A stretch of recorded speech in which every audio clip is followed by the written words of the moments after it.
Welcome to another edition of our Thursday night's class. Tonight's class was sponsored Lilu Nishmat, Uriel ben Bitya, and Miriam bat Tuvia, and Hanan ben Malka. May the Neshamot have an aliyah, Gan Eden Alyon, with all the tzaddikim and chassidim. Amen ve'amen. Tonight is Rosh Chodesh Av. Yomad Hilulav Aaron HaKohen, Ohev Shalom ve'rodef Shalom. Rosh Chodesh Av, Mishinichnas Av, the Gemara says, Kshem Sheminichnas Av mema'atim besimcha. Just like when Av comes in, we lessen our level of joy. So too in Adar we elevate our level of joy. Let's just make a very quick observation so nobody goes into depression. It doesn't say anywhere that you'd become depressed. It says, you lessen your level of joy. But a level of joy always has to be by a Jew. That's for sure. The question is, what simcha could a person have when we don't have a Beis HaMikdash and this is the situation? That's a separate question, so that we have to explain. But the idea behind it, we gotta, get the facts straight. I just want to talk one thing that has to do with halakha because people have been asking off the hook. About the meat and wine. Are you allowed to eat meat and drink wine on Rosh Chodesh Av? So it's a machloket poskim. The Ashkenazis have a custom not to do so. The Sephardic Jewry this is not, agreed upon everybody, but this is the general majority view in the Sephardic poskim that if in general, you try on Rosh Chodesh to eat meat and to drink wine, you're allowed to, and if not, not. It happens to be that it's said over, I didn't see it inside, but it's said over from Modcho Nadvorna, that he gives advice to people, especially people who need parnosa or whatever, that they should make a siyum masechet on Rosh Chodesh Av, Lilu Nishmat Aaron HaKohen, and they should make a suda with basar v'yayin, and he promises them they'll be very rich. I don't know, I didn't see it inside, I heard it. But at first I thought it was a joke. I called a friend of mine who knows this type of stuff. He told me, no, it's a known thing. People say it over. So maybe, I don't know. But so that's the answer. So if you makpid every Rosh Chodesh to eat meat, so for sure you should do it. And by the way, Sudat Rosh Chodesh has big powers in it, so it's a good thing to do. And if not, so if you're Ashkenaz, for sure you can't. And if you're Sephardic, then you have what to rely on. And then there's a better question. Somebody asked me this morning. He said, what if until now I wasn't, but starting this month I want to begin eating meat every Rosh Chodesh. And not because, I'm going to take it upon myself as a thing. I said, so for you it's a mitzvah to eat twice meat on Rosh Chodesh. He said, what does that mean? So I didn't mean that literally, obviously. I mean that if you start eating meat from tonight, this Rosh Chodesh, then that's a big schut in Shemayim, that you have a Sudas Rosh Chodesh with a respectful way. So, Adarava. So he told me, do you have a proof for it? So I said, yeah. So he said, why? What's your proof? So I told him, let me tell you an interesting thing. There are people amongst Ashkenaz Jews that don't shower, definitely not regular showers, on Rosh Chodesh, on the whole 9 days. Now what happens to those who go to the mikveh every day? So I'm not here to say the halakha because I don't know enough about that custom. We hold the opposite extreme. In case you want, there's a YouTube video of Rav Yaakov Yagen talking about the discussion, and he says somebody who doesn't shower during the 9 days is a chamor. But that's what Rav Yaakov said in those words. You can find it on YouTube. But anyway, of course I'm not here to be mizalzel. The Rama holds otherwise, and Ashkenaz, the minhag is yisodo b'arei kodesh and has a lot of sources in halakha. Just Rav Yaakov had his sharp sense of humor and his way of saying things, and that's why he said what he said. But what happens with the mikveh? So, Lemaaseh, in the Nitei Gavil, he brings down such an interesting thing. He says that somebody who has a kpeidah to go to the mikveh every day is allowed to go, not to Shabbat, but except for Shabbat.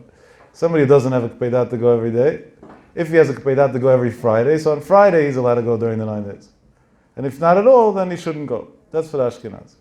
Rabban Kotler didn't go to the mikveh every day. He was Rosh Yeshiva Blake, he was learning, he didn't go there. He wasn't a Hasidic Jew. Not that it's not important, it's a great thing, but he didn't. Now, if you want to know how far it goes with Rabbaran and mikvahs, when they built the second ladies' mikvah in Lakewood, the first one, Yeshiva already built, or the first agreed upon one. But the second one, when they built it, so it was funded or built, I'm not sure exactly, but I guess the funding came from Satmar. Then Rabbi Yoel Satmar was alive, the first Satmar Rebbe. And Satmar, why did Satmar build another one? Then the town was very small, they didn't need another one. So they built it because, according to the Satmar Rebbe, there were a lot of things that you had to be machmir on in the way you do the construction and how you make it and whatever, and in Chot Mikvahot. So by him, the regular one wasn't so kosher. So he wanted to make one that's good according to him. So he arranged the money, they built it. And then it came time to open it. And this story I heard from a rabbi in Lakewood named Rav Yitzchak Kazlitz. He's a big posek, Shivadel Chaim Tovim, big posek, huge Talmid Chacham. So he told me that the story went like this. Api halacha, when you open a new mikveh, so you need a rabbinic authority to say that it's a kosher mikveh. Otherwise, even if it's the most kosher in the world, it could be api halacha, it's not kosher. So three people came down to see the mikveh and to give it its certification.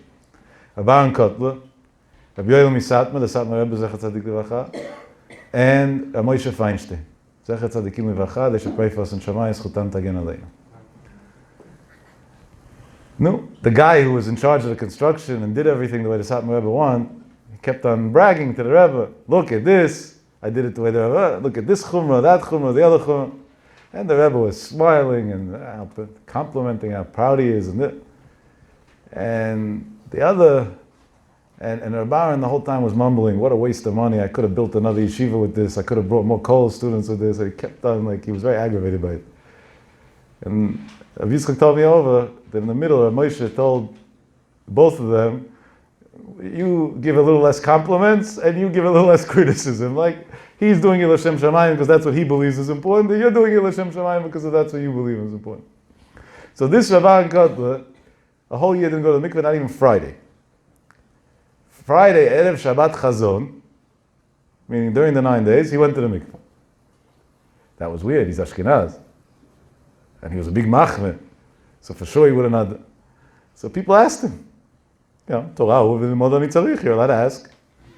I told him, what's up? If you go, you don't go. So now? So Rav Aaron said like this. It doesn't, the halacha is not about what you actually do. It's what you actually believe you should be doing. It's really, I want to go to the mikveh every day. But what should I do? I'm a Rosh Yeshiva and I have a yoke of learning and other things and students and this and that. So it's impossible. It doesn't work out for me, so I can't go. He said, Shabbat Chazon, I'm in the Catskills. Then I don't have the whole headache of the yeshiva on me. So it's the only Friday that I have in the year that I could actually go to the mikveh. So I'm a person who be'etzem does it. But I don't have time. What should I do? By default, it comes out only this week. That's what Rav Aaron said. Now, Rav Aaron is not suspected on saying something that's not exact. So obviously, if he said it, there's a very deep understanding to that. I think that's, so I told this guy, we were speaking today, I told him the same thing. If be'etzim you decided that from today on Rosh Chodesh you're going to eat meat, so that means that from now it counts. Not only it counts, Rabbeinu Yonah is a chidush that Hashem gives you reward from now in advance. But now we should never know. But let's say somebody tonight decided every Rosh Chodesh he's going to eat meat, and he never got around to it at all, and he passed away. In Shamayim, they're going to give him schar, reward, as if he was a person who ate meat every Rosh Chodesh his whole life. Because he made a Kabbalah to do it. That's what he wanted to do. And by Hashem, that alone works. Achmana liba boy. Hashem wants a person's heart. His heart is in the right place. We're good to go. No. So that would be, that's just on the halacha subject. And it has great importance too, by the way. To respect Rosh Chodesh is a big thing. And for women, Kal V'chomer, it's a double big thing. Rosh Chodesh is a yonta for women. There's a diyun, the Chida brings down a whole diyun, what level yom tov, but it's definitely a very big thing. And specifically Rosh Chodesh Av, on one hand the Gemara says, Mematim b'simcha, right? Which there's no doubt about. But pay attention. What's the name of the month? Av. What's Av? A father. Today, during the day, daytime was Rashi HaKadosh Yotzai. Rabbeinu Shlomo Yitzchak Yischuto Yagen Aleinu. Rashi writes, Av is Reya, a best friend. We quoted this in other contexts in Halacha.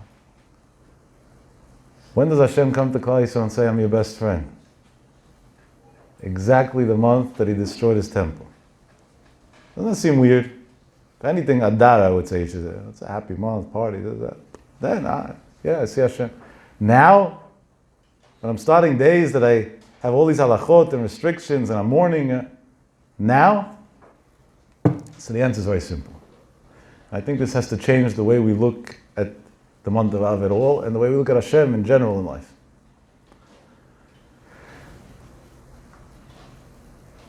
When is a person's commitment to somebody else measured? When times are good and everything's easy, big deal. If you have a friend and you have a good time together, you go out every day for lunch and this and that. No. So you're nice to each other, big deal. When somebody's going through a hard time, then that's when the truth is tested, in time of crisis, in time of need. Who's really there and who's not? This Gemara, Masechet Bava Batra, the Gemara says, a machloket, who wrote Sefer Yov? Some people say Yov wrote a Sefer, others say Moshe Rabbeinu wrote Sefer Yov. And then the Gemara has an opinion, Yov lo haya v'lo nivra ela mashal. That Yov never existed, it was only a parable. Why? It's brought down in the Ein Yaakov, in the Mefashim on the Ein Yaakov on that Gemara, that this is of course not a pshat, it's in a more light way. That what was the Yov story? He was rich, he was this, he had a family, and then he lost his family, he lost his money, he lost everything. And in the Yov it says he had 3 friends.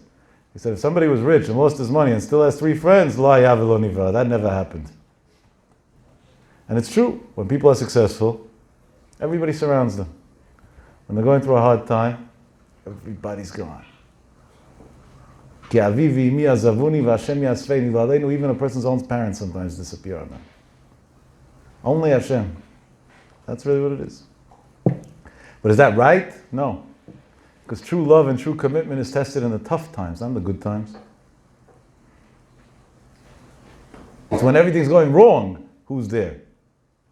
Who comes through when it doesn't make sense, when it's hard, when there's no pleasure involved, when it's actually suffering? I have to say, just because it touched me so much. Some acquaintance of mine told me about, on Motzei Shabbat, told me about somebody who's in the hospital and has nobody with him. Aleinu, he's sick. Yeah. I told him it was very weird, because a week ago I said a story in a shiur about somebody like that. And that recording didn't come out. So how do you know this? Is that why you telling me? Was this some sort of game, test? He said, I'll play games with you, I'm your friend. I'm just telling you a fact. I know you like helping people. This is a name, this is a room number. This is the story. He's terminally ill with cancer. Shalom Nida. I didn't know what to do for the man. I said, I could go once in a while to visit whenever I'm around, but I'm not around so much. So I said, I'm going to make a social experiment. I went through my phone contacts. I picked 20 names of people that I know that live within a 15-mile radius or 20-mile radius of the hospital that this person's in. And I said, there's a Jew who's alone in the hospital, has nobody to visit him, doesn't have family, he's terminally ill. Who could volunteer to go visit? Since I sent that message, until now, including Shabbat that's coming and everything, there wasn't 1 minute in the day that he didn't have somebody with him. The guys went and split up the hours. These are business people. They didn't go to work, they didn't this and that. This to them was pikuach nefesh. A Jew alone in a tough time? Never. Out of the question. They don't know him. One of the guys that already was there, 2 nights he spent there this week. I asked him, I said, you know his Tehillim name? So we could daven. He says, I don't even know his name, period. You gave a room number, I went. Unbelievable. This is HaKadosh Baruch Hu, he tests us in time of need. Here's a Jew in need that nobody knows about. And it's not pleasant to sit by somebody's bedside who's terminally ill. It's not exactly a fun place to be. Hospitals at large are not pleasant places to be. Some people are scared to even go to the dentist. Kal v'chomer, the oncology division, that we should never need to know what it looks like. But that's Klal Yisrael. So a Jew's tested in time of need, when nothing's going right. And let me tell you, the Jewish nation shines in time of need. Shines in the biggest and greatest way. Whether it's, the almost routine yearly or bi-yearly military operations in Israel, Chomad Magen, Oferet Yitzukah, Tzuk Eitan, that's just a few of them. When we have to remind our first cousins on the other side of the Gaza border that they can't get away anymore with killing kids for no reason. And all these other situations like that, these are crisis times, and suddenly you see the beauty of the Jewish nation shining in a way that's unreal. People helping each other, people giving their houses for each other, anything. Guys going under fire just to bring a pack of cigarettes to a soldier to make him smile. Yeah, people go to crazy extremes of weird, even silly, trivial things. Because the Jews shine. Comes like HaKadosh Baruch Hu and says like this. It's true, I had to destroy the temple. There was no choice. Shafach hamato al ha'etzim v'al ha'avanim. There was a situation in Klal Yisrael called Sinat Chinam. And Hashem says, I can't see my kids fight. I'd rather see them scattered all over the world, not together, than see them fight. When a mother has two young kids and they're fighting with each other, so if she's not such a smart educator, what does she do? And unfortunately, most people are not that smart of educators. It's not their fault, by the way. I'll tell you an amazing observation. I don't know if the story's true or not, but it's a great story either way. I heard it from a speaker that I listen to a lot, an Israeli speaker in Hebrew. His name is Rav Yaakov Yagen, a close friend. Wonderful man. So he said, this is not new, I heard this from him a few years ago. He said that once there was a friend of his, but I don't know if he said it as a parable or as the truth, but the point is true either way. That he had a daughter, his only child, a 6-year-old daughter, and she needed a dentist. Took her to the dentist. He made an appointment, he found out who's a very good dentist, who's gentle with kids, who's also good. Found the right guy, went, private pay, no insurance, the best of the best. And he goes in, and his daughter sits down on the chair, she's a little nervous, the doctor's extremely nice, the nurse, whatever, the dental assistant, they're very acquainted with dealing with children, they're helpful. And then right before the doctor's he takes x-rays, whatever he does, he says, the kid has 2 cavities. How are the 2 fillings? I'll do it right now. So x-rays, big deal. But after x-rays, he's going to start drilling holes in my daughter's mouth. That's very not simple. So he tells him, doctor, forgive me, it's uncomfortable for me to ask you, but can I see your medical certificate? Can I see your boards? The doctor looks at him like he fell off the moon. He said, are you crazy? Why'd you come to me? He said, I heard about you, that you're amazing and you're the best and this and that, but understand me too. Today there are a lot of con artists and impersonators and this, and it's my daughter. I have to ask you. So the doctor's ego is screaming, don't let. But the doctor's wallet was screaming, show him the thing. She's sitting on your chair anyway, you want to get paid? He shows him. Guy has happy, smiles, says, thank you, doctor. He's about to start working, he stops him again. Thank God I wasn't the doctor. And he says, because I don't love money so much, so that kid would have been left with 2 cavities. He says, listen, that you showed me a certificate and that is great, but how do I know you're the person?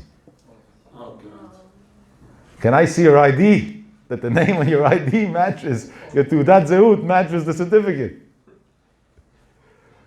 So the doctor, he's already used to this thing. He says, if that's your last request, yes, but up to here. 2 teeth, 2 requests that I can put up with. More than that, enough. He says, that's my last request. Takes out his Tudat Zehut, it's called, in Israel. Gives it to him. He looks, perfect. Thank you, Dai. Blesses him. You're the greatest man ever. He does the cavities quick. He's a professional, smooth, quick, pain-free. Kid gets up and is about to leave the office, and the doctor walks behind the father. Guy pays his bill, of course, that's the most important. And once he's done paying his bill, he turns to the father and he says, sir, I got to ask you something. So he says, what? I said, how many years do you think I went to school to study dentistry?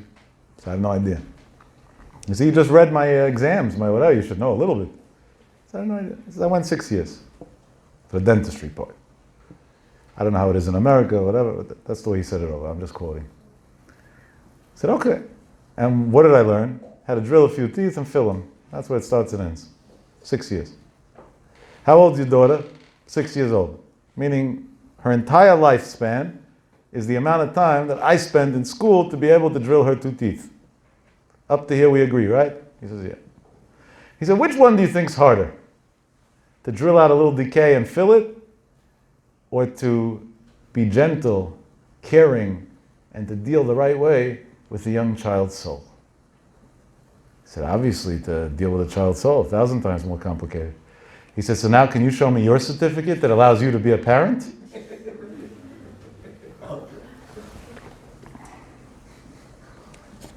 What's the answer? I have this question to every single parent in the world, myself first and others after. What's the answer? You don't know what you're doing. So what are you doing it for? We're not asking you to help the kid, just don't destroy him. At least that. Let's start with that. Don't destroy him.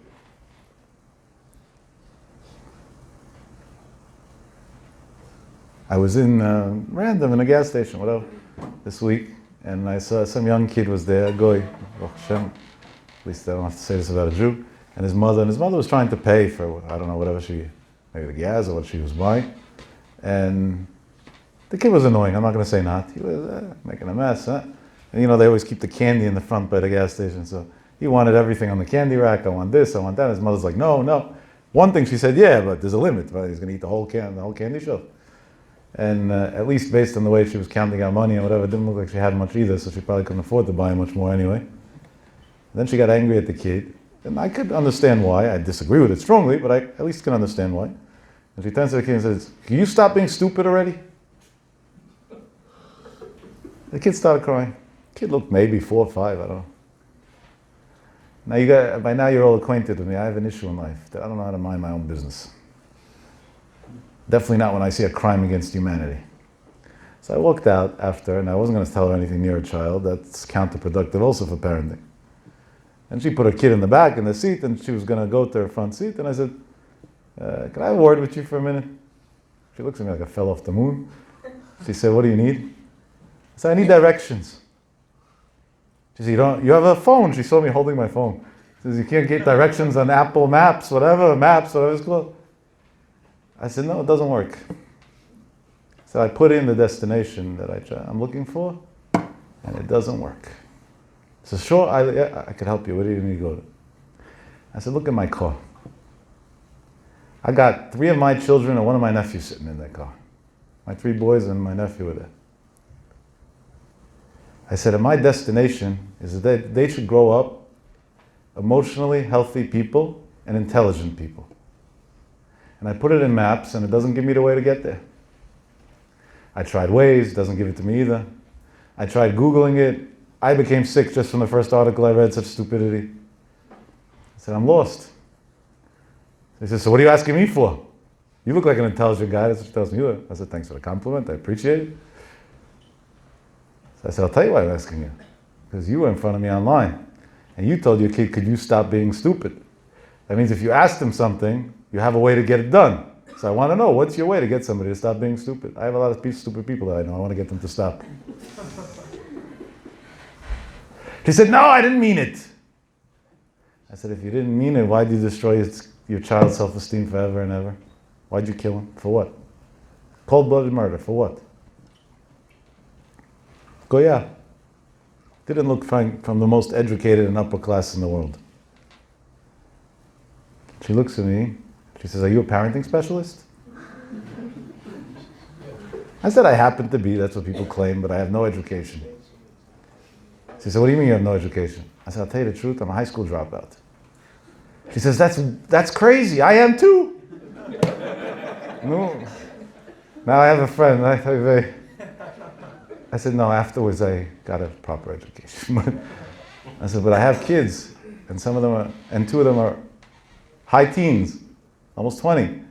And I'm still learning how to be a parent every day. So maybe it's worthwhile looking for a good source how to learn. And like that, we parted ways. It's a big message over here.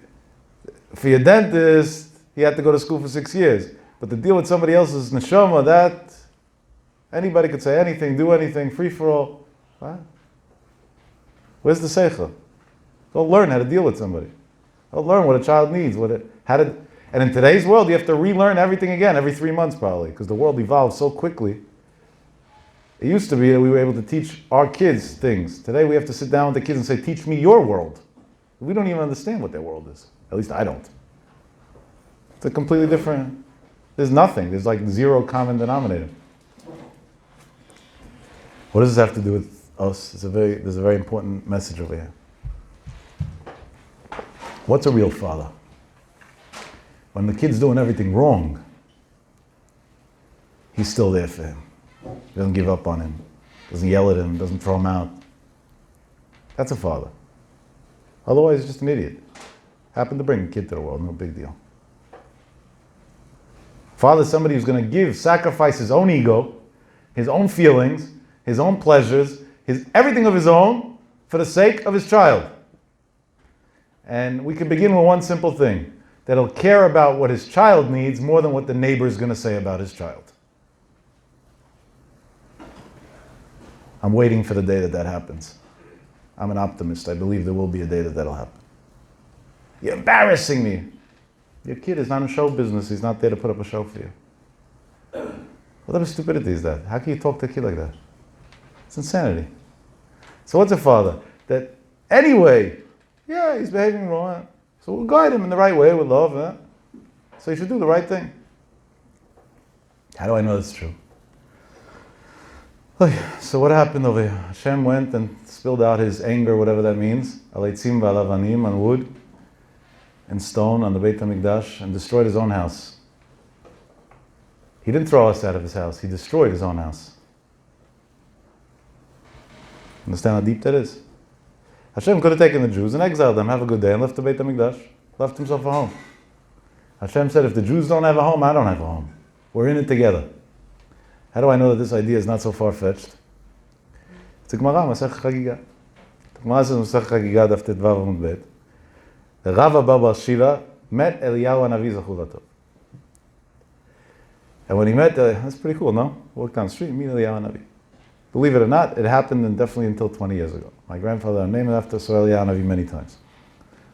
And he asked him, what's Hashem doing? What's God doing now?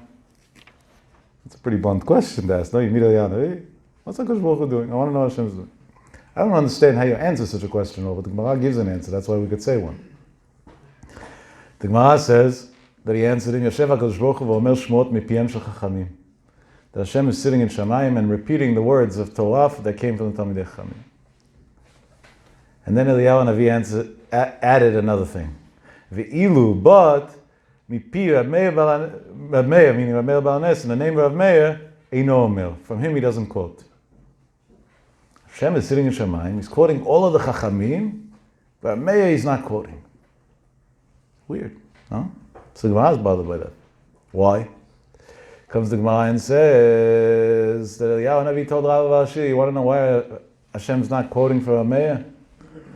Because Rav Meir learned Torah. Who is his Rebbe? One of his two Rebbeim, but his main Rebbe? Acher. Acher went out to Talbut Ra'ah. Became an Apikoris. So being that his Torah came from somebody who became an Apikoris, so Hashem doesn't quote it. So the Gemara says, the Rav Shila told Eliyahu Hanavi, I don't understand that. It doesn't make sense to me. Why not? He says, Rav Meir didn't become an Apikoris. So what does that mean? He gives him a parable. He found the pomegranate, he ate the seeds inside, and he threw out the peel. Meaning, when his Rebbe became an Apikoris, he threw him away, but he kept the Torah that he learned. So what does Hashem want from Meir? What did he do wrong? Adarabah, if anything, he deserves even more credit.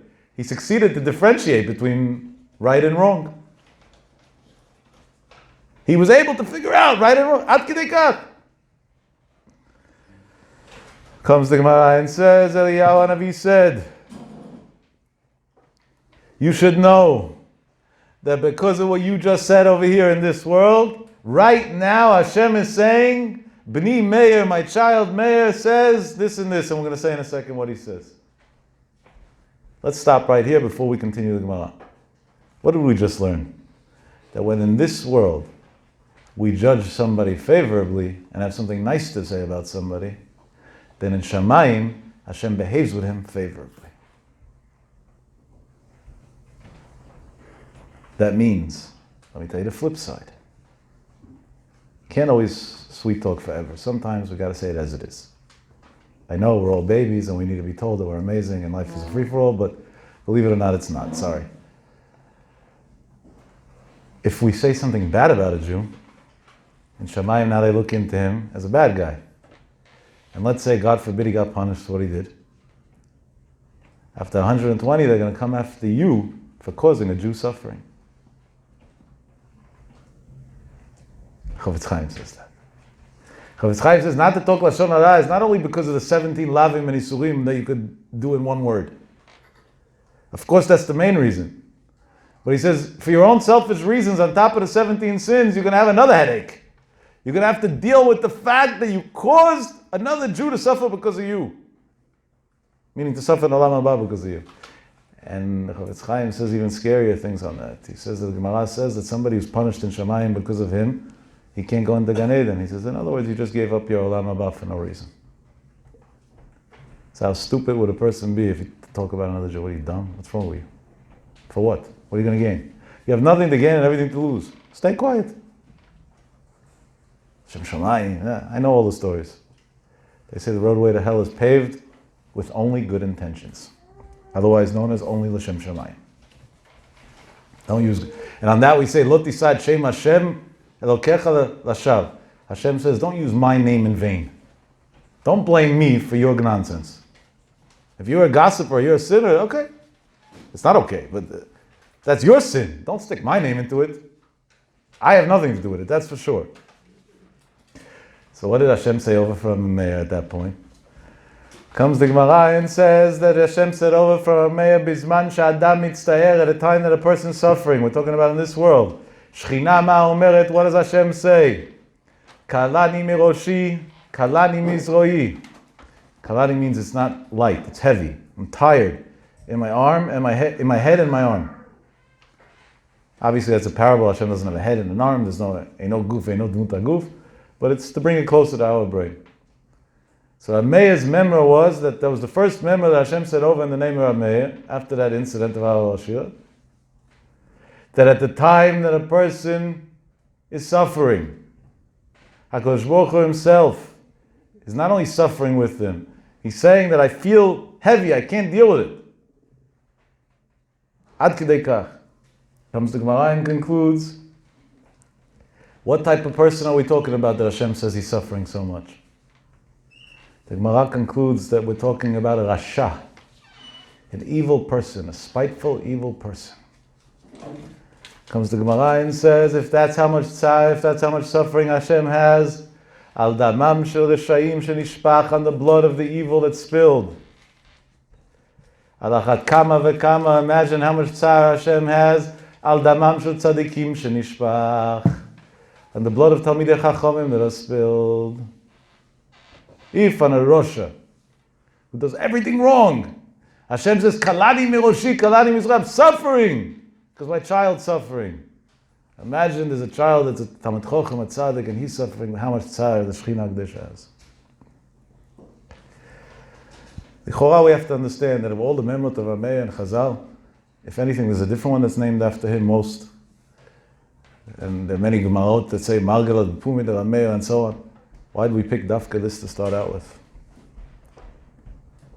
Why did we pick this Gemara? Why not some other one? What's going on over there? But before we can get to that,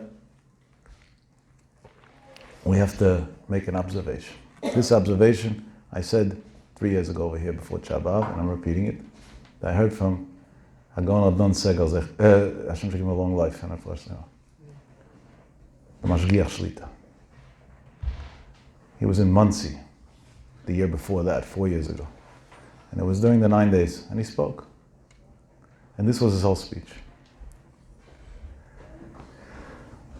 He says, could Hashem bring Mashiach this second? Yeah. No big deal. So why doesn't he do it?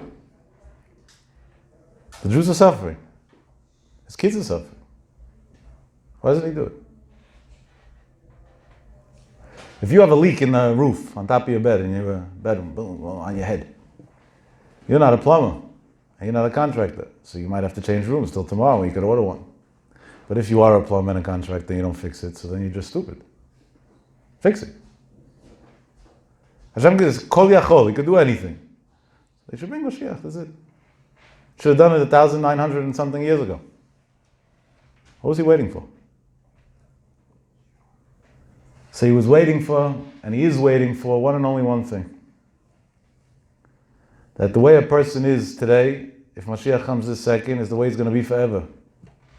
By some that's great, by others it's not ay. Shabbos, I don't know, this, I don't know, tzitzis, I don't know, tefillin, I don't know, this. Ask somebody about his Yiddishkeit, there's a lot of I don't knows. Sometimes when I'm in the mood, don't pressure me, it's too much, it's overwhelming. The guy could go to Ivy League school for 8 years, but to put on tefillin 3 minutes a day, that's overwhelming. That's overwhelming. I tell you an amazing story from a few weeks ago. I meant to say it over already, but I forgot. Some boy calls me up one day, and he tells me that he has to go for his boards, and he failed already twice.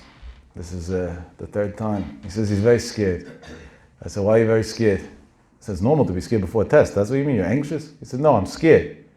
So what do you mean? Explain to me exactly what you're feeling, then maybe I could say something. Without understanding you, well, anything I'll say makes no sense.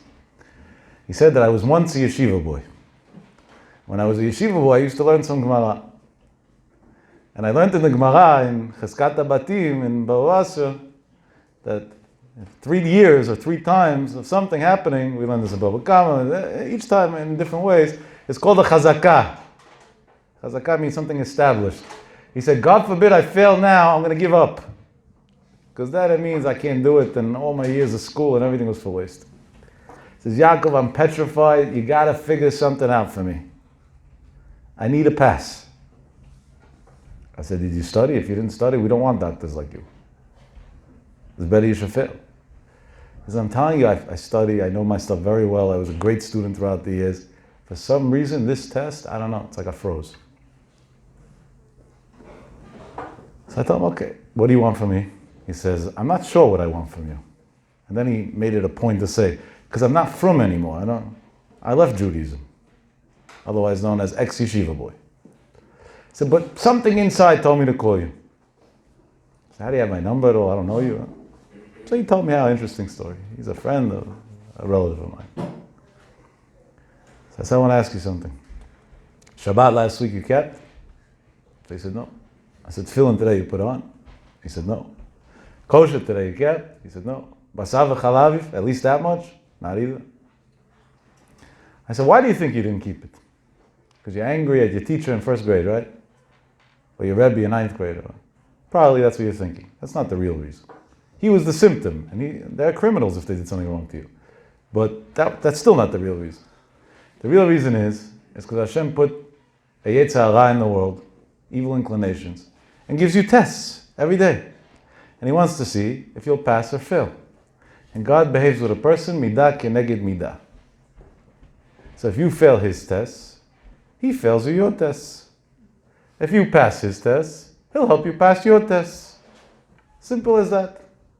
He said, so what are you telling me? I said, I'm telling you Shabbat, kosher, and tefillin, starting this second. I said, if you're in the middle of eating something, drop it. He says, and then what? I said, and then you pass, straight A, flying colors. He said, and if not? I said, if not, I'm sure you'll go to your Facebook and write to the whole world how crazy I am. He says, we got a deal. Then he tells me, can you send it to me in writing? So I said, oh, yeah, sure, but why do you want it in writing? He said, because if it doesn't work, then I have a screenshot that I could post. He's threatening me. I said, you threatened God for so many years and you failed. Now you're threatening me? No problem. I sent you a writing while we're on the phone live. Tell me if it's good enough. If not, I'll send you another one. I sent it to him. The kid called me a few days later. I didn't think I would hear from him again in my life. I said, if I hear, I'll hear the bad thing, third hand. But from him, I didn't think I would hear in my life. Called me a few days later. He said, I don't have tefillin. I've been going to Chabad every morning. It's getting tiring. I'm kind of broke. I'm a student, whatever. Could you maybe split the bill with me so I could get good tefillin? I said, what do you mean? He said, I passed. He said, not just I passed with flying colors. So the test came to me as easy as could be. It was like every answer instantaneously. I knew every single answer. I was just going like a machine gun. I said, you didn't do a thing. Hashem filled out your test for you. But do me a favor, when you go into the medical world, make sure you know what you're doing. It's not a joke. You're dealing with lives over here. Later on, I spoke to him about medicine. I saw he knows a lot. So it's not, he knows I was shutting him down. It's been 3 weeks. I check up on him every few days. Or he checks up on me, and then I ask him, how's it going? And he's sticking to it. 3 weeks, 4 weeks, I don't know how many weeks. Maybe 4 weeks by now, I don't remember. It's a bunch of weeks already. He sticks to it. Got him good feeling and that. Then he already on his own asked for tzitzis, he asked for more mitzvahs, a siddur, which is over there. And one day he told me that he has off in part of September. So I find him a charusa in Lakewood that's going to learn with him. He didn't open a Gemara in 10 years. I said, sure. I said, if I'm in Lakewood that week, I'll learn with you. If I'm not, so somebody else, one of my friends will.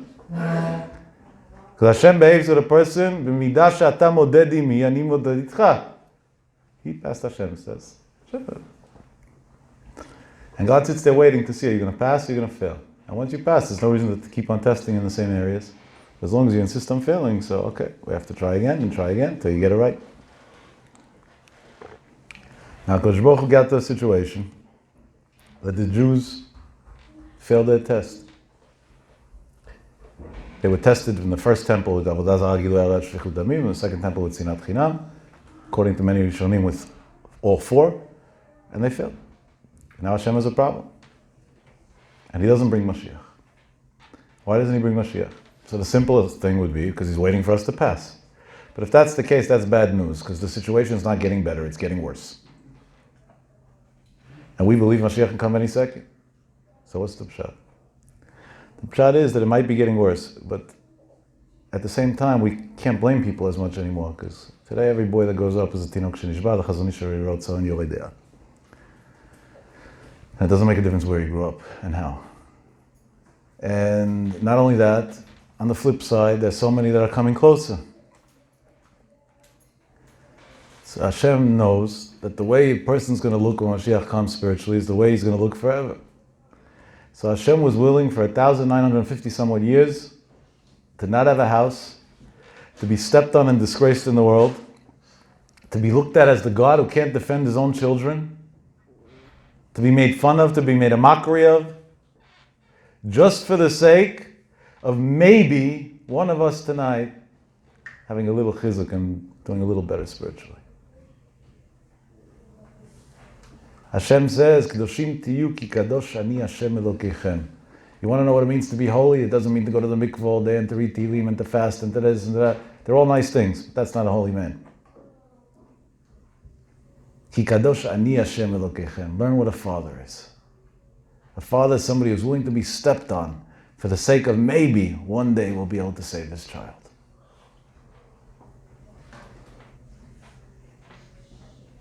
How many times are we willing to be stepped on for the sake of saving another Jew? Unfortunately, by most people, it's the whole of a bagel. How many times? That's what HaKadosh Baruch Hu is looking for. Everybody says, we want Mashiach. Stop lying, you don't want Mashiach. You have problems, so you think that Mashiach is some sort of magic wand that's going to solve the problem. So you want to solve your problems. So say, I want a magic wand. You don't want Mashiach. And that's why Mashiach doesn't come, because he knows nobody's interested. What's Mashiach? Umala haaretz de'at Hashem. The world's going to be full of da'at Hashem. We're going to sit and learn Torah. It's going to be a machol tzadikim. HaKadosh Baruch Hu sits between them in Gan Eden. Sukkot Orosh Leviatan. Everything spiritual concepts. You want Mashiach so badly, so why didn't you learn the daf today? 45 minutes to learn a daf you couldn't do. You're saying you want Mashiach to be able to learn all day? Who are you fooling? Who are you fooling? At least don't be a liar. It's also a step. At least concede to where you're holding. At least say, okay, yeah, this is what I'm holding in life, unfortunately. At least that. But look at Hashem's love for Klal Yisrael. He's willing to be stepped on, to be humiliated. The kfirah in the world today is tragic. It's frightening. The mockery that they make out of God and religion, terrible. All that he's willing to put up with, just because maybe, not even for sure, maybe another Jew is going to come a little closer. And there'll be one more Jew that when Mashiach comes will be on a higher spiritual level. Mishinichnas av mema'atim b'simcha. Really, an av, we should be destroyed. Hashem doesn't have a house. How are we even thinking of smiling? It doesn't say that. It says only mema'atim. Why? Because on one hand, it's a big punch in the face. There's no Beis Hamikdash, there's no Mashiach, there's no Tzara Shechina, it's terrible. But on the other hand, now we see what a father is. In the toughest moments, when we were the most rebellious children, now we get to see what a real father is. Now we get to feel how much Hashem really loves us. And how he accepts us in all situations. And how much he's willing to put up with just to give us a second and third and fourth and fifth and sixth chance. Unbelievable. That's the message of Rosh Chodesh Av. And that's why it's not a coincidence that Aaron HaKohen was Ohev Shalom Verodef Shalom and passed away on Rosh Chodesh Av. The day that resembles true love is the day Aaron HaKohen, who was the master of loving Jews, gave his life. That's what's going on over here.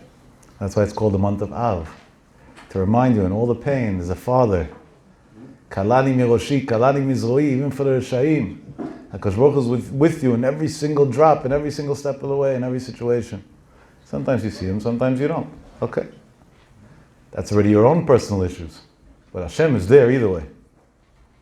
And it's never too late, and everybody always has an opportunity to change. As long as you're alive, you can become a better person. Down to your last breath. Literally down to your last breath. Right? There were people that were in the worst situations in the world, like Rabbi Elizabeth ben Dodaya, and they went straight to Gan Eden, named Rebbe. In Shamayim they called him a Rebbe. B'sha'ah achat, in one hilul tshuva, one thought of tshuva. No. Comes to Gemara and continues and says, Achel Mai, what was Achel's story, Rav Meir's Rebbe? What happened to him? What's the Gemara's question?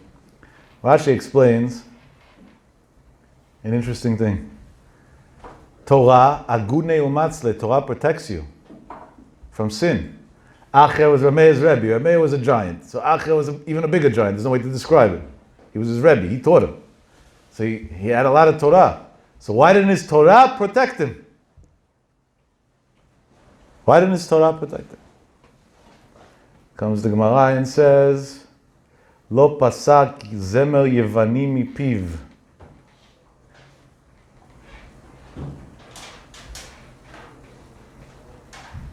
He didn't stop singing not Jewish music. Acher, Rav Meir's Rebbe, went from a Gdol Ador to an Apikoros over a song. Because the song goes straight into your neshama. There's no filters and there's no way to stop it. Check your playlist on your phone, maybe delete a few things today. It won't kill you. And at least if you died from it, you died for a valid cause. It's called Kiddush Hashem. But Rashi adds on more than that. And this is even a step further. Comes Rashi and writes, comes out, I'm not saying the words word for word, but it comes out of Rashi. It wasn't only the problem, the music. What does it mean, lo pasak? It didn't stop, he learned all the time. What does it mean, lo pasak? So Rashi explains that Acher never listened to any non-Jewish music that wasn't kosher. Words of kfir, or nivul peh, or love story. Never. That's not even a subject. Nobody would think about that he would do such a thing. That's not a question at all. So what's the answer? That when it came the time of Tzar Ashchina, of Churban Beit HaMikdash, he didn't feel the Tzar Ashchina enough, and he was still able to sing even during those periods of time.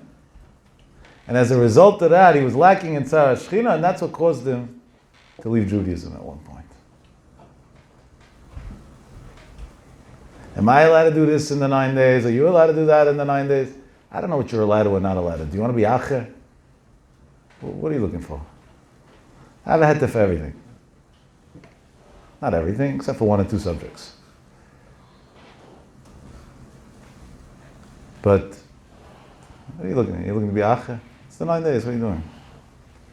9 days to remember because Baruch Hu doesn't have a house for 1,900 years, so you could be a mensch one day? That's the only reason why he doesn't have a house, so you could be a mensch. Hashem gave up his house for you to be a mensch, and now let's see how we beat the 9 days.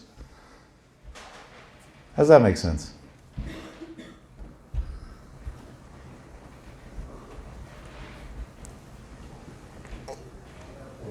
But really, you have to understand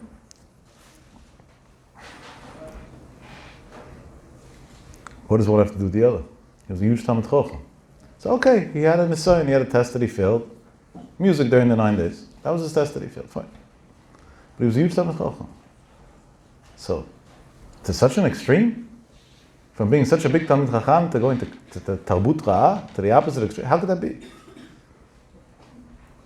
So there's a great rabbi in Israel who said on this a very, very sharp line.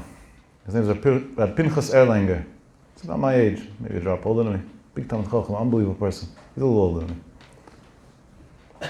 He said, we see from here like this. What's the indicator on a person how connected he is to Hashem? So a lot of people do a lot of things. They're not connected to them. Tomorrow morning when the garbage truck comes to pick up your garbage, stop one of the guys and tell him, do you love the smell of trash? Don't do it, he'll punch you. But in theory, no. But he gets a good paycheck and he needs the paycheck, so he does what he has to do. Most people in the United States currently don't love their jobs. I'm sure there are many people in this room that could testify to that. But you still don't walk out, because if you walk out, you don't have a paycheck at the end of the week. And without a paycheck, we got problems. That's very normal. There's nothing wrong with that. And nobody said that a job has to be a vacation place. It's all right if you don't like it, so what? Deal with it, you're an adult. Of course, Hashem should help. We should all have jobs that we love and make fortunes in the beautiful, perfect world, and I mean that seriously and sincerely.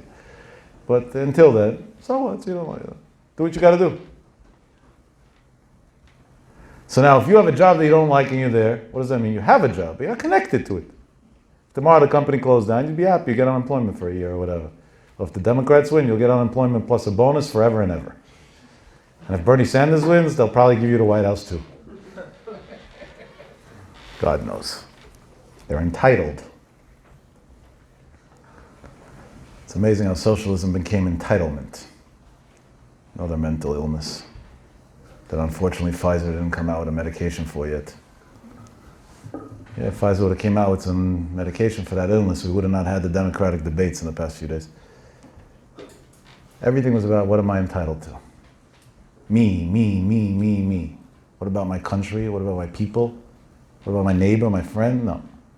And all in the name of protecting the weak. And all they did was create a monster to make the weak even weaker. Because guess what? Who employs the poor? The rich. If you make the rich not rich, the poor don't have anything. Very simple. You don't got to go to business school for this. This is ABC. Tax the rich. Let's go tax the rich. 80%. God knows what they want. If it was up to Sanders, it'd probably be 99%. Okay, so they'll move to tax havens. So we just lost hundreds of thousands of jobs and all the tax revenue. Help the rich. You'll have millions of jobs. You'll have millions of people having a place to earn a living and dignity. It's the opposite extreme. It's just a distorted, warped way of thinking. And I'm not an economist, and I didn't study business, and I didn't go to any business school, not Wharton and not any other one. And I say that very clearly, and I know nothing about the subject. What I know is that logic is the strongest command in the world, and that's simple common sense. I've learned from experience that otherwise, you have to explain why, where, what's the source. So that's the source, my common sense.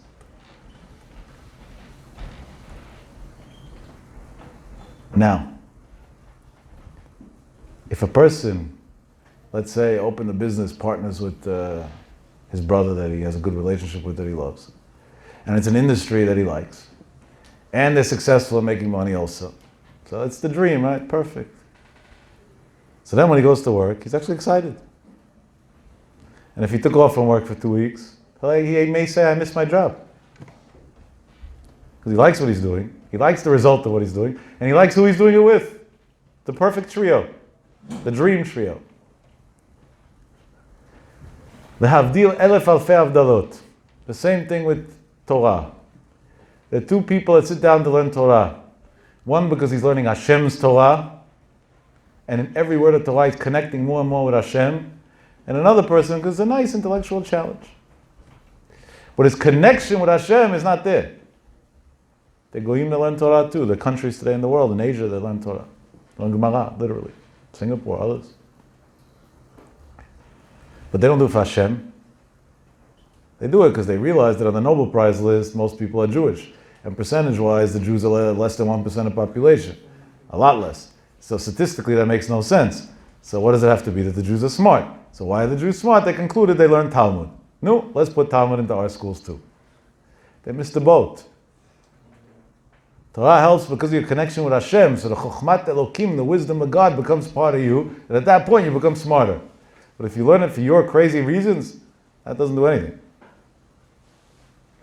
By a Jew, there is a b'china mitoch shelo lishma ba lishma. That's true, but that's for a different day. Acher, whatever it means on his level, wasn't learning Torah 100% for the right reasons. And the indicator, the pulse, the test, the thermometer that you test to see if it's like that, is the fact that he was capable of singing while God is crying. If you're capable of singing when God's crying, that means you have no connection with Hashem.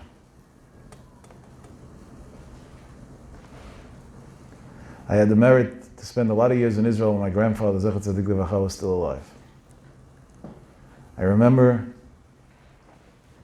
the last year, a year and a half before he passed away at over 107. So let's say he was 106.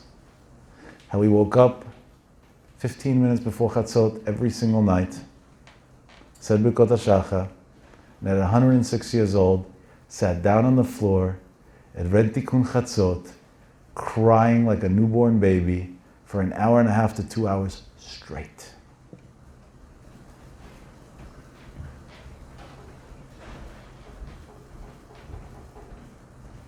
He once told me, people say in the medical world that you can die of suffering. He says he doesn't know medicine, so he doesn't know if that's true or not. But he thinks it's not true. I said, why do you think it's not true? It is true. There's a lot of science to back that. He said, it's very simple. Why? He said, the amount of suffering that I have from the matzah of Am Yisrael and the matzah of the Tsar HaShechina because of the situation of Klal Yisrael is more tsar than all the suffering in the world combined. And you see, I'm alive and I'm 106 years old.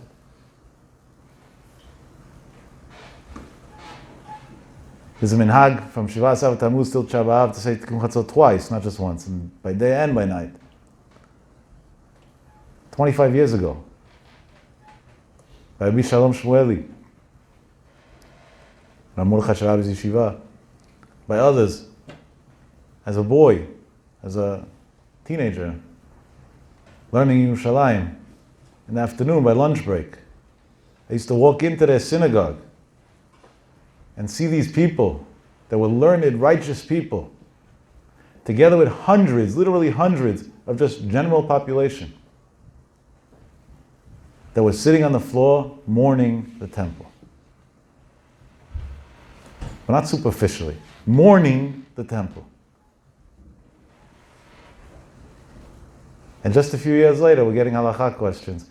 I'm going on vacation to the Tisha B'Av, come down on Sunday. Could I fly Sunday morning to Bermuda? I said, no, you can't fly there all year. You lose your Olam Haba when you get there. Are you crazy?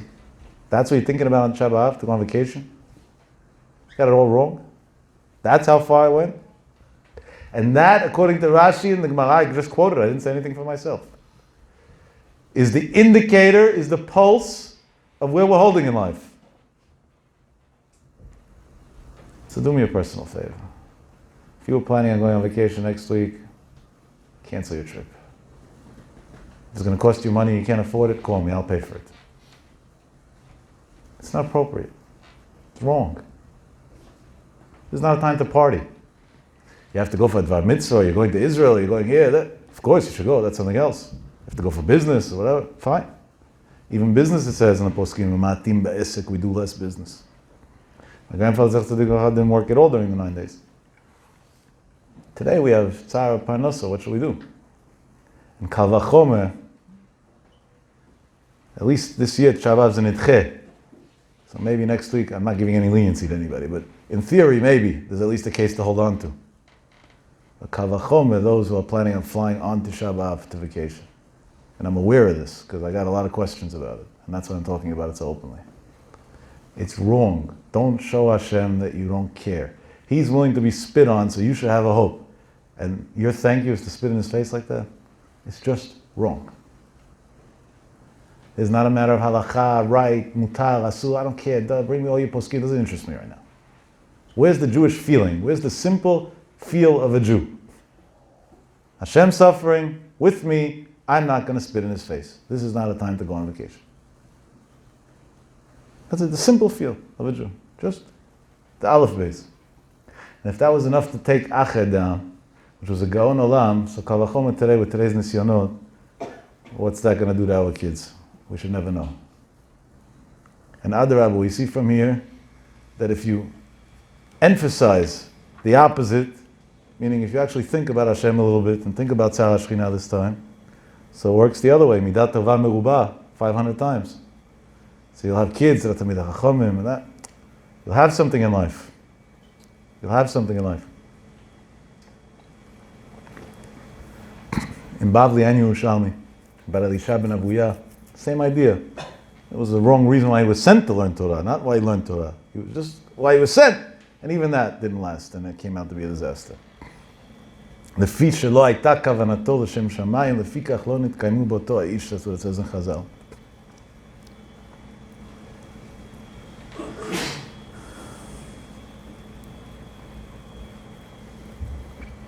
So, that's our avodah now. It's two opposite extremes, but Jews are good at being extremists. On one side, to realize, identify what's going on. What's Tzar HaShekhinah? What Hashem's putting up with. And on the flip side, to realize that that's a reason to mourn, but not to be depressed. Because Adarabah, it's a reason to be happy. To a certain extent. Because I can feel more love than I can ever feel from Hashem now. Kalani miroshi, kalani misuri. And I end off with a thought that's brought down in the Sfarim HaKadoshim. It's not mine. I just don't remember right now which Sefer I saw it in. I remember the Sefer I saw it in. I just don't remember who he quoted. I saw it in a Sefer called Oil Moshe and Churban Habayit from Rav Sheineman from Flatbush. Amazing rabbi with amazing set of Sfarim. Not that he needs my askama. I just feel greatly indebted to him. I am obsessed with asking in the bookstore every time I go in, and I go in very frequently if another volume came out yet. Because it's just unreal. I have a great debt of gratitude to the amount I learned from his Sfarim. His son was my chavrusa in yeshiva, and the father taught me Torah throughout the years through his Sfarim. It's a good shidduch. But anyway, so over there in the Sefer he brings down, I just forgot where he brought it down from, that an amazing thing. It was a mitzvah to put in the Kodesh HaKodashim, right, in the holiest place in the temple, in Aron. The Aron is what carried the luchot inside. On top of the Aron, the Aron was plated inside and outside with two boxes that were made of pure gold. And on top there were two kruvim. The kruvim, I don't know how you say that in English, but the shape of birds, let's call it, or whatever, something like that. Children. Chazal have a discussion exactly what the kruvim were, but one or the other. And there was a male and a female. Why in the Aron, out of all places, you make sculptures of figures, a male and a female? That would take hours. Some other day if you want. But that's the way it was. And Chazal teach us, Bizman Yisrael osim ritzono shel makom, at a time that Klal Yisrael did what Hashem said, so the Kruvim used to face each other. And at a time that Yisrael ein osim ritzono shel makom weren't doing what Hashem said, the Kruvim turned around. They didn't face each other. But Chazal tell us something mind-boggling. When the temple was destroyed and they went inside, right, the temple was destroyed for serious sins. Well, what does that mean? That the Jews weren't listening to God. If they weren't listening to God, so the Kruvim should be the opposite way. They found the Kruvim not only facing each other, they were connected to each other. Right? That doesn't fit the rules. So Rav Sheineman brings down. It's not from him, he brings it down. And it says in the Sfarim HaKadoshim an unbelievable thing. That Hashem knew that they were going to see the Kruvim. And the halakha says, if one is married and he's about to leave town, so the night before he's supposed to be with his wife. Before Hashem left town, before he left the Beit HaMikdash, he put the Kruvim one together with the other. To show Klal Yisrael throughout the entire exile, there's many times that it won't look face to face. But you should know, I'm there for you, I love you, and you're my child and my only child, and that'll never change no matter what. And even for the greatest Rishaim, Kalani Miroshi, Kalani Misoi, even over them, I feel heavy-hearted and cry over and willing to be trampled on, just that we should get closer, one step closer. Because Baruch Hashem, that Shabbat shouldn't be the morning day, it should be like it says in Eicha, Kara Alai Moed, it should be a big Yom Tov Be'ez Hashem. And it could happen and it will happen. Pitom yavo elecha lo Adon HaKol, suddenly Mashiach will come. Pitom yavo elecha, suddenly. Parasha says clearly, it's ba be'esech hadat. People are not ready for it. Comes in a second. The time of mourning is the last moment that we think somebody's ready. So it's a perfect time for Mashiach to come. And as we said, and I repeat this every week, because the way we talk in this world is the way it goes in Shamayim. It's the second year in a row that Shabbat Zimidche is pushed off. Kivan de itchi, Hashem should say, since it's being pushed off, it should be pushed off forever. We shouldn't have to mourn. But until that second that Mashiach comes, hopefully in 1 second, but until then, we have to keep in mind and in heart, Tzar Shechina, and we have to keep in mind and heart the great, great love that Hashem has from us, and what He was willing to sacrifice, Kaviyachol, for us to be able to be okay. And then ask ourselves one question, and with that I end. If God is willing to sacrifice so much for me, what am I willing to sacrifice for Him? Shabbat Shalom.